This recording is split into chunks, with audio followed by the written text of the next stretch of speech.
अच्युतं शोकविनाशकारणं नमामि विघ्नेश्वरपादपङ्कजं தித்திக்கும் தேந்தமிழ் திக்கட்டும் பரவட்டும் முத்தமிழ் தாய்க்கு என் முதற் கண் வணக்கம். இங்கு கூடியிருக்கும் அனைவருக்கும் எனது வணக்கத்தை தெரிவித்துக் கொண்டு நான் இங்கு பெரிய புராணம் என்னும் தலைப்பில் மார்க்கண்டேயன் கதையை பற்றி கூற வந்துள்ளேன். முன்னொரு காலத்தில் நர்மதை நதிக்கரையில் மிருகண்டி என்னும் பெயருடைய ரிஷி தனது மனைவி மருத்துவவதி அம்மையாரிடம் வாழ்ந்து வந்தார்.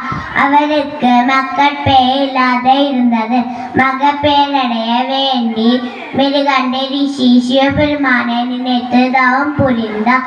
சிவபெருமான் முனிவரது கனவில் தோன்றி, அப்பா, நற்குணங்களை சிறந்த விளங்கி உலகமும் கொண்டாடும்படியான 16 வயது வரை மட்டும் ஜீவித்திருக்கும் ஒரு புதல்வன் உனக்கு வேண்டுமா, அல்லது தீய குணங்களோடு நீண்ட ஆயுள்ள 100 புதல்வர்கள் வேண்டுமா என வினவினார்.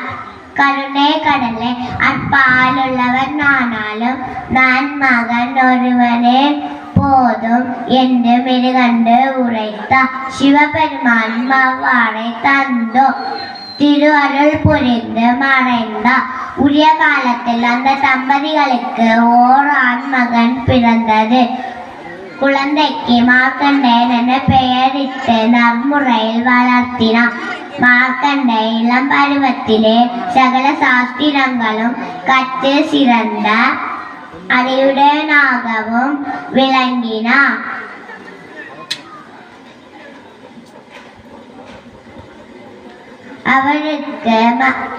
அவருக்கு பெற்றோருக்கு பெரும் மகிழ்ச்சி அடைந்தது.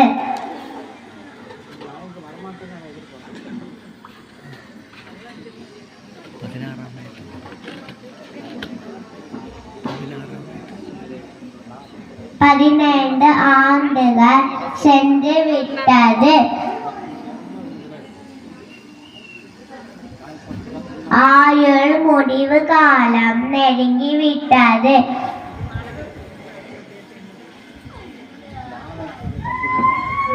தந்தையே, நீங்கள் வருந்த வேண்டாம்.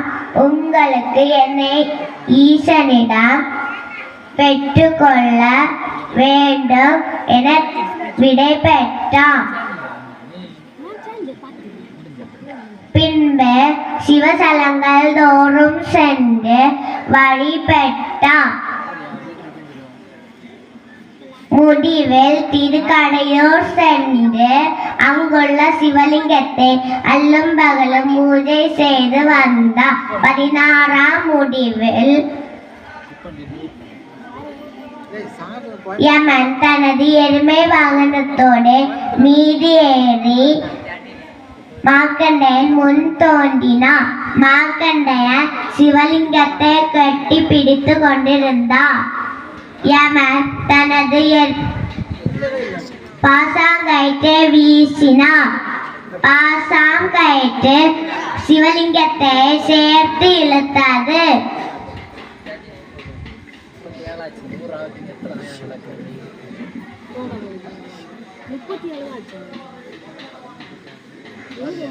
சிவலிங்கத்திலிருந்து சிவபெருமான் தோன்றி யமனை காலால் உதைத்து சூலத்தால் குத்தினார்.